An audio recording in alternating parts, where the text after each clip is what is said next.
이제 야곱의 가족들이 애굽의 바로 앞에 서게 됩니다. 모두가 이제 다 왔단 얘기죠. 그런데 오늘 본문을 보면 재미있는 상징적인 표현들이 있습니다. 그것이 뭐냐면 첫 번째로 그들 형제 중 다섯을 택하여 바로에게 보였다라고 2절에 기록되어 있습니다. 그의 형제가 많지 않습니까? 그렇죠. 근데 그 중에 다섯만 택했다는 것이 우리에게 무슨 이유로 다섯을 택했을까라는 생각을 하게 됩니다. 그런데 이게 문화의 의미가 있는데요. 애굽의 문화 중에 하나가 뭐냐면 이스라엘도 마찬가지고 우리에게도 마찬가지인데 숫자가 상징하는 의미가 있다는 것이죠. 즉, 3 같은 경우도 우리에게나 아니면 성경에도 완전수 같이 이렇게 일컬어지잖아요. 7이나 이런 의미들. 애굽에는 당시에 5이 5가 완전수라고 합니다. 그래서 이것이 단순히 그 중에 5명을 뽑았다는 의미를 넘어서서 이 5을 보였다라는 것은 이들을 통해서 야곱의 온 가족이 바로 앞에 온전히 나아왔다라는 그런 의미, 부족함 없이 충만하게 나왔다는 그런 의미라는 것이죠. 그런 것이 어디에도 담겨 있냐면은 우리가 앞서 요셉이 베냐민을 상대할 때 베냐민에게는 음식을 5배나 주었다라고 성경에 기록되어 있습니다. 왜 5배냐? 같은 의미라는 것이죠. 잘 대접, 최고의 대우를 했다라는 그런 의미. 또한 형제들이 돌아갈 때 요셉이 다른 형들에게는 옷을 한 벌씩 주었지만 베냐민에게는 몇 벌 주었을까요? 5벌 줬다란 말이죠. 그런 애굽의 문화적 의미가 있다는 것입니다. 이미 요셉은 애굽에서 모든 세월을 보내온 사람이니까 애굽의 문화대로 형제 중 5을 택하여 바로에게 보였다는 의미는 자기의 가족 모두를 상징하는 그런 의미를 담고 있지요. 그런 가운데 바로에게 요셉의 형들이 자기들에게 이곳에 온 이유를 말하지요. 우리 4절의 말씀 함께 읽어볼까요? 4절입니다. 함께 읽겠습니다. 그들이 또 바로에게 고하되 가나안 땅에 기근이 심하여 종들의 양떼를 먹칠 곳이 없기로 종들이 이곳에 거류하고자 왔사오니 원하건대 종들로 고센 땅에 살게 하소서. 자, 그래서 바로가 응답을 하지요. 요셉을 통해 요셉에게 응답을 합니다. 6절 말씀 함께 읽어볼까요? 6절입니다. 애굽 땅이 내 앞에 있으니 땅의 좁은 곳에 내 아버지와 내 형들이 거주하게 하되 그들이 고센 땅에 거주하고 그들 중에 능력 있는 자가 있거든 그들로 내 가축을 관리하게 하라. 자기들이 이 기근으로 인하여서 자기들이 목자인데 이 기근으로 인해서 먹을 것도 없고 또한 자신들의 가축을 칠 수도 없기 때문에 관리할 수도 없기 때문에 이곳에 거류하러 왔다라고 이야기합니다. 여러분 이 차이를 아셔야 됩니다. 바로 앞에서 그들은 말합니다. 자신들은 이곳에 거류하러 왔다라는 것이죠. 이 거류라는 것이 무슨 의미입니까? 이곳에 눌러 앉으려고 온 게 아니라 잠시 이 기근 동안에 우리의 양떼를 제대로 치기 위해서 잠시 이곳에 신세 좀 지고자 합니다라는 의미입니다. 잠시. 엄밀히 말해서 야곱의 가족들은 이방인입니다. 물론 요셉이 그 애굽의 총리이긴 하지만 그래도 이방인이고요. 엄밀히 말하자면 요셉의 세력이란 말이죠. 요셉이 그냥 일반 백성도 아니라 일반 백성도 힘든데요.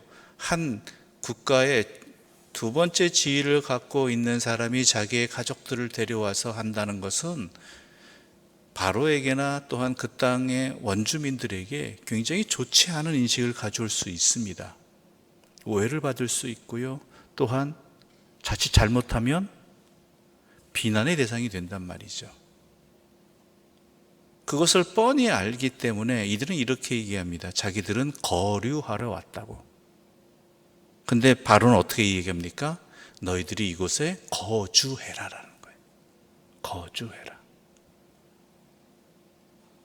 자기들이 거주하러 왔다 그러면은 아마 좋지 않은 눈으로 인식되었을 가능성이 높습니다.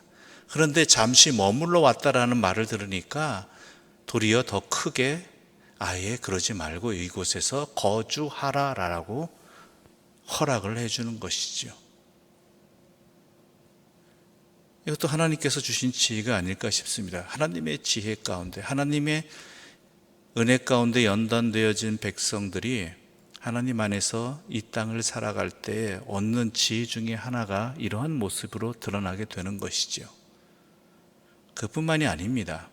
오늘 본문의 내용 속 47장의 내용 속에는요, 하나님 안에서 연단되어진 자들, 믿음 안에서 그 믿음이 성숙한 자들이 하나님의 지혜를 그 상황 속에서 어떻게 잘 드러내고 있는가가 여실히 잘 보여지고 있는 본문입니다.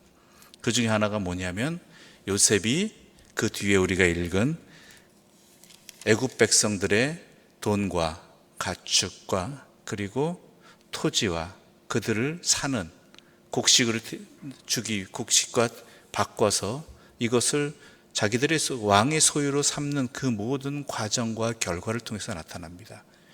우리가 일반적으로 보기에 참 못됐다라는 생각이 들 수도 있습니다. 먹을 것 가지고 먹을 것이 없는 사람에게 돈을 다 가져가고 가축도 다 가져가고 그리고 땅도 가져가고 자기들의 몸도 다 가져가는, 도리어 도와주지는 못할 망정 왜 요셉이 이렇게 했을까라는 생각이 든다는 것이죠. 먹고 살기 힘들어서 기근이 들어서 이런 백성들에게 도리어 그것을 약점 삼아서 모든 것을 다 앗아가는 그러한 권력자의 횡포같이 보여질 수 있습니다. 물론 그렇게 이해될 수 있는 사실입니다. 객관적인 사실이죠.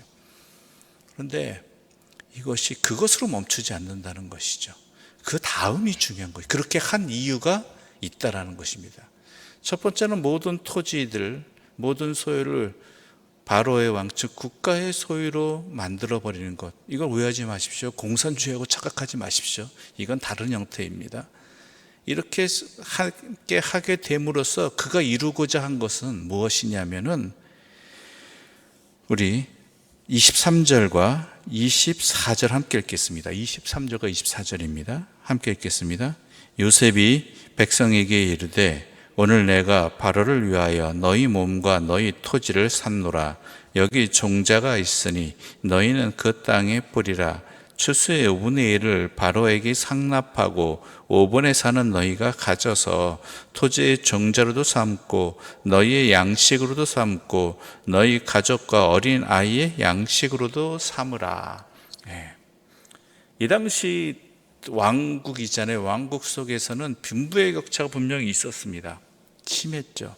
토지를 가진 자들이 있고 또한 그 아래에서 소작하는 사람들이 분명히 있었다는 것입니다. 그런데 이 소작의 세법이라는 게 참 불합리한 경우가 많다라는 것입니다. 기본적으로 반을 가져갑니다. 땅의 주인이 그 당시로서는 반만 가져가면 다행입니다.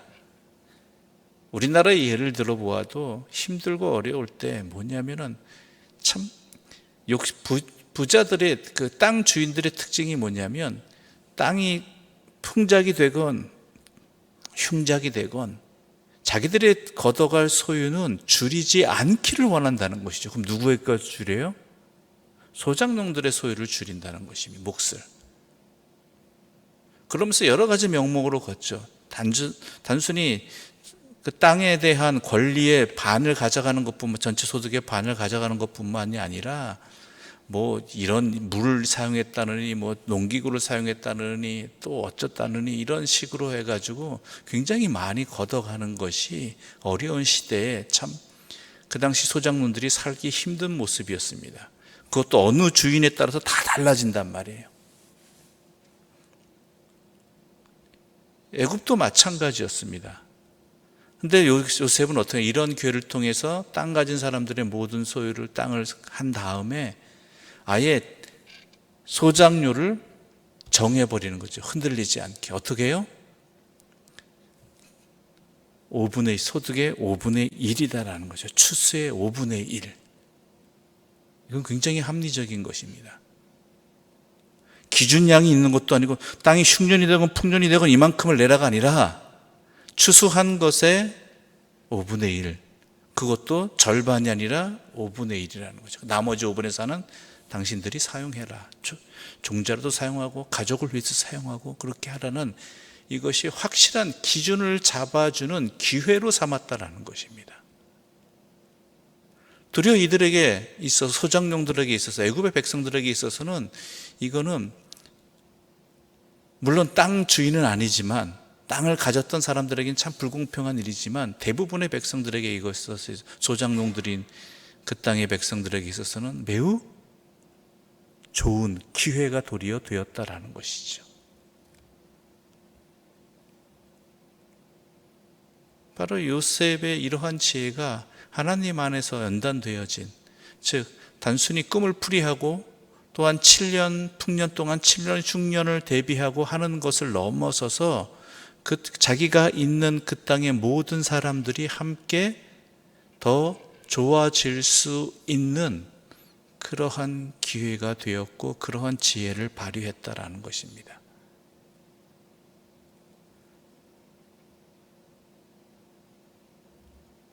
이것을 우리가 볼 수 있어야 되는 것이죠. 우리가 이 땅을 살아감이, 물론 우리가 하나님께만 사랑하고 하나님의 백성으로 살아가야 되기도 하지만, 또한 우리 교회가, 우리의 가정이 이곳에 있음으로 말미암아서 나와 함께 살아가는 그 누군가에게 도움이 되어지고, 또한 살 길이 되어지고, 그로 인해서 하나님을 사랑하고 이웃을 사랑하는 하나님의 말씀을 충실하게 지킬 수 있는 그러한 역할들도 감당해야 된다는 것입니다. 근데 이 모든 것들이 하나님의 지혜로서 이루어져야 한다는 것이죠. 그러면서 또한 잊지 말아야 될 것이 있습니다. 29절과 30절의 말씀 함께 읽겠습니다. 29절과 30절입니다. 이스라엘이 죽을 날이 가까우매 그의 아들 요셉을 불러 그에게 이르되, 이제 내가 내게 은혜를 입었거든 청하노니 내 손을 내 허벅지 아래에 넣고 인애와 성실함으로 내게 행하여 애굽에 나를 장사하지 아니하도록 하라. 내가 조상들과 함께 눕거든 너는 나를 애굽에서 메어다가 조상의 묘지에 장사하라. 요셉이 이르되 내가 아버지의 말씀대로 행하리이다. 아멘. 솔직히 야곱에게 있어서는 지금 애굽에서 있는 이 시절이 가장 좋은 시절일 것입니다. 그렇잖아요? 가장 행복한 시절이죠. 예전의 고생에 비하면, 또한 요셉이 죽은 줄 알고 근심과 시름 속에 살던 시간들에 비하면 지금 먹을 것 걱정 없이 도리어 존중받고 대우받으면서 이 풍족한 애굽에서 있고, 가족들이 함께 다 살고, 거기다가 요셉이 굉장히 힘을 가진, 능력을 가진 이러한 곳에서 누리는 삶이 평안했을 것입니다. 그런데요, 야곱은 그렇게 여기지 않습니다. 여기가 자신의 본향이 아니라는 것이죠. 아무리 이곳이 편안하고 아무리 이곳이 화려하고 부족함 없, 근심 걱정 없다 할지라도 자기의 본향은 어디라는 거예요? 가나안이라는 것이죠. 그뿐만이 아닙니다. 우리 46장 4절의 말씀 함께 읽어보겠습니다. 46장 4절입니다. 함께 읽겠습니다. 내가 너와 함께 애굽으로 내려가겠고 반드시 너를 인도하여 다시 올라올 것이며 요셉이 그의 손으로 내 눈을 감기리라 하셨더라. 반드시 내가 너를 인도하여 다시 올라올 것이라는 주의 말씀을 잊지 않았다라는 것이죠. 우리는 인생도 마찬가지입니다. 이곳의 삶이 좋건 싫건 간에 아무리 좋아도요, 우리의 본향은 어디예요? 하나님 앞이에요. 우리가 서게 될 것은 하나님 앞이라는 것을 항상 잊지 말아야 한다는 것입니다. 바로 이것이 우리의 신앙의 절정입니다. 항상 잊지 말아야 될 근본입니다. 지금 여러분의 삶이 어떠한지는 여러분 각자의 삶에 따라 다르겠지만 다 나름대로의 삶을 열심히 살아가고 있을 것입니다. 그러나 그럼에도 불구하고 잊지 말아야 될 것은 우리 모두는 주님 앞에 서게 되는 주의 나라가 우리의 본향이라는 것을, 이것을 잊지 말아야지 우리의 삶을 제대로 살아갈 수 있고 우리의 그리스도인으로서의 하나님의 자녀로서의 정체성을 제대로 지키며 살아갈 수 있다는 것입니다. 이것을 항상 잊지 마십시오. 그것이 또한 우리가 믿음 생활을 제대로 할 수 있는 든든한 기둥이 되는 것이고 줄이 되는 것입니다. 그 믿음으로 오늘도 또한 이 땅을 살아가는 주의 백성들 되시기를 간절히 소망합니다. 기도드리겠습니다. 하나님 아버지 감사합니다. 우리의 본향은 주 앞입니다. 이 땅에서 아무리 좋은 것을, 아무리 또한 힘든 것을 살아도 우리의 본향은 주 앞에 있다는 것을 항상 잊지 말며 그에 합당한 삶을 살아가는 주의 백성으로 살아가게 하여 주시옵소서. 하나님을 향한 믿음이 더욱 깊어지는 것과 같이 이 땅을 하나님의 백성으로 살아가는 그 지혜도 충만하게 하여 주시어서 오직 하나님께 영광 돌리는 삶, 즉 하나님을 사랑하고 이웃을 사랑하는 삶에 충실한 우리 모두가 되게 하여 주시옵소서. 우리가 이 땅을 살아감으로 인해서 우리 자신만이 힘있게 또한 제대로 살아가는 것이 아니라 우리로 인해서 우리 나와 함께 이 땅을 살아가는, 이 시대를 살아가는 이들이 주 앞에서 참된 평안을 누릴 수 있도록 우리에게 주어진 것들로 또한 그 몫을 감당해 나가는, 그 일들을, 그 사명을 감당해 나가는 주의 백성들 되게 하여 주시옵소서. 이를 위해 주께 간구하는 자들 되게 해주시고 그로 말미암아 주의 쓰임이 되어지는 주의 종들이 되게 하여 주시옵소서. 이 모든 말씀 예수님의 이름으로 기도드립니다. 아멘. 하늘에 계신 우리 아버지, 아버지의 이름을 거룩하게 하시며 아버지의 나라가 오게 하시며 아버지의 뜻이 하늘에서와 같이 땅에서도 이루어지게 하소서. 오늘 우리에게 일용할 양식을 주시고 우리가 우리에게 잘못한 사람을 용서하여 준 것 같이 우리 죄를 용서하여 주시고 우리를 시험에 빠지지 않게 하시고 악에서 구하소서. 나라와 권능과 영광이 영원히 아버지의 것입니다. 아멘.